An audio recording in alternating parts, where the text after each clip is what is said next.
নমস্কাৰ ছাৰ বাইদেউসকল। ৰাজ্য চৰকাৰৰ অধীনৰ চৰকাৰী কৰ্মচাৰী আৰু পেঞ্চনাৰসকলৰ কাৰণে আমি 7টা গুৰুত্বপূৰ্ণ শেহতীয়া খবৰ লৈ আহিছোঁ।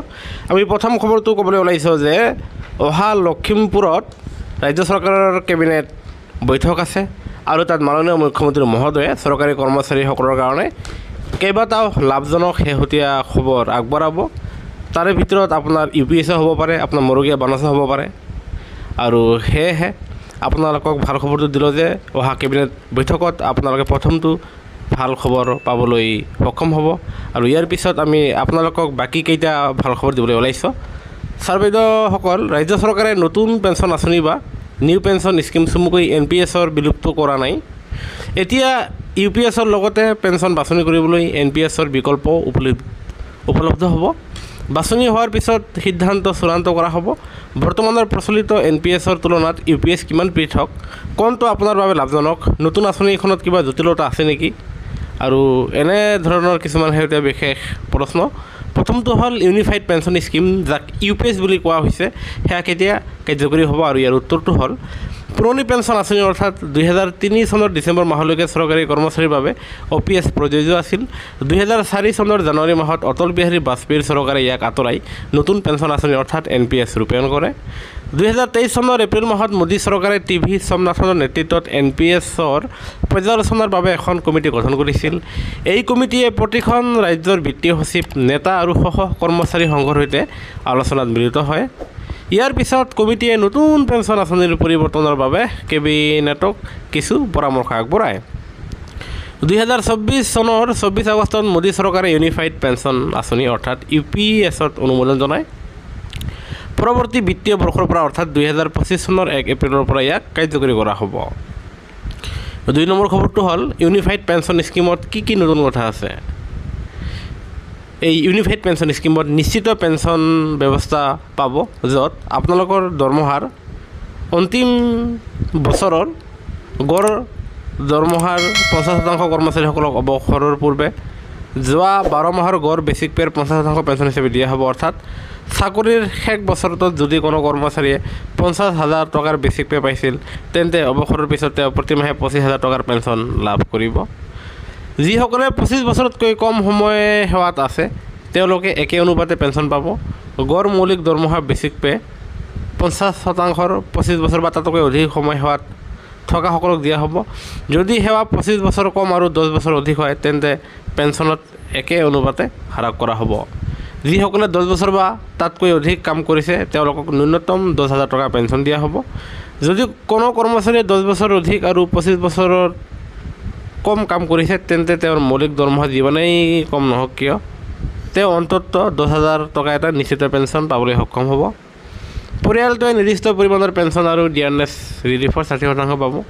কোনো কৰ্মচাৰীৰ মৃত্যু হ'লে তেওঁৰ পৰিয়ালে 60% পেঞ্চন পাব। ইয়াৰ উপৰিও পৰিয়ালটোৱে ন্যূনতম ডিয়াৰনেছ ৰিলিফৰ পৰিমাণো লাভ কৰিব, তাৰমানে DAR লাভ কৰিব। আৰু পেঞ্চনৰ বাহিৰেও আপোনাৰ লাভ কৰিব এককালীন ধন। এই মাহৰ দৰমহা আৰু DAR 10% চৰকাৰে অৱসৰৰ পিছত প্ৰতি 6 মাহৰ মূৰে চাকৰি সম্পূৰ্ণ কৰাৰ পিছত এককালীন ধন হিচাপে দিব। এইদৰে বুজিব পাৰি যে যদি কোনো কৰ্মচাৰীয়ে 10 বছৰ 3 মাহ কাম কৰিছে, তেন্তে তেওঁক 10 বছৰৰ দৰমহা আৰু DAR 10% এককালীন ধন হিচাপে দিয়া হ'ব। UPSত দৰমহাৰ পৰা কিমান টকা কৰ্তন কৰা হ'ব? NPSৰ অধীনত পেঞ্চনৰ বাবে কৰ্মচাৰীৰ দৰমহাৰ পৰা 10% ধন কৰ্তন কৰা হৈছে। কৰ্মচাৰীয়ে UPSৰ অধীনত 10% শ্বেয়াৰ দি থাকিব। চৰকাৰে প্ৰতি 3 বছৰৰ মূৰে নিজৰ অৱদান পুনৰীক্ষণ কৰি থাকিব, আৰু যিটো কৰ্মচাৰীৰ অংশৰ কোনো পৰিৱৰ্তন নহ'ব। বৰ্তমানৰ NPSত কি ক্ৰুটি আছে? 2003 চনৰ ডিচেম্বৰলৈকে OPS অৰ্থাৎ অল পেঞ্চন স্কিম বা পুৰণি পেঞ্চন আঁচনি বলবৎ আছিল।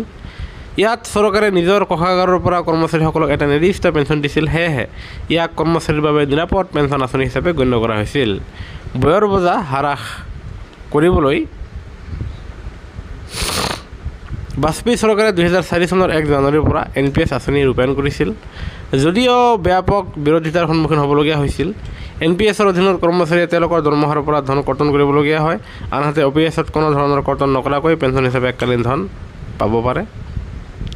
ইউনিফাইড পেঞ্চন অনাৰ উদ্দেশ্য কি? OPS আৰু NPSতকৈ ই কিমান পৰিমাণে ভাল?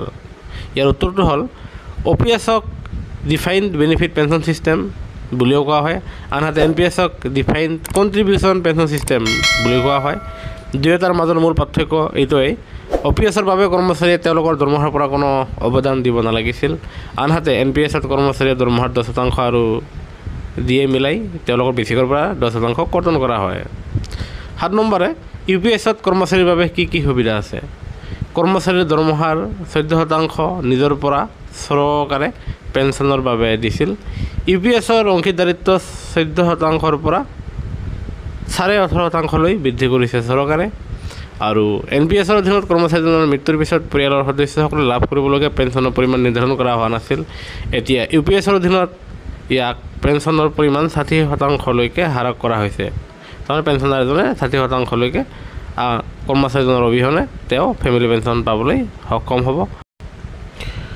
ৰাজ্য চৰকাৰৰ অধীনৰ সকলো চৰকাৰী কৰ্মচাৰী আৰু পেঞ্চনাৰসকলে জানিবলগীয়া এক বিশেষ অভিনন্দন শিক্ষা ঋণ ৰাজসাহায্য আঁচনি 2.0 আৰু ইয়াৰ যোগ্যতা হ'ল যিসকল শিক্ষাৰ্থী অসমৰ স্থায়ী বাসিন্দা ৰাজ্যত বা বাহিৰত উচ্চ শিক্ষা লাভ কৰি আছে আঁচনিখনৰ অধীনত লাভালাভ প্ৰাপ্ত কৰাৰ বাবে অনুমোদিত ন্যূনতম শিক্ষা ঋণৰ পৰিমাণ হ'ব 2 লাখ টকা শিক্ষাৰ্থীসকলে ঋণ ল'ব পাৰিব এই আঁচনিৰ অধীনত প্ৰতিজন হিতাধিকাৰীয়ে মাত্ৰ এবাৰহে লাভালাভ প্ৰাপ্ত কৰিব পাৰিব আৰু বৰ্তমানৰ জনপ্ৰতিনিধিৰ সন্তান সাংসদ বিধায়ক পঞ্চায়ত কৰ্মচাৰী স্থায়ী চৰকাৰী কৰ্মচাৰী ৰাজহুৱা খণ্ডৰ কৰ্মচাৰী আঁচনিখনৰ বাবে যোগ্য নহ'ব তাৰমানে এক অৰ্থাৎ আপোনাৰ দুখীয়া ঘৰৰ আৰু চাকৰি নথকা মানুহে এই শিক্ষা ঋণ ল'ব পাৰিব বেংকৰ দ্বাৰা অনা কাৰ্যকৰী সম্পদ নন পাৰফৰ্মিং এছেট হিচাপে শ্ৰেণীবদ্ধ কৰা যিকোনো ঋণ একাউণ্ট আঁচনিৰ অধীনত যোগ্য নহ'ব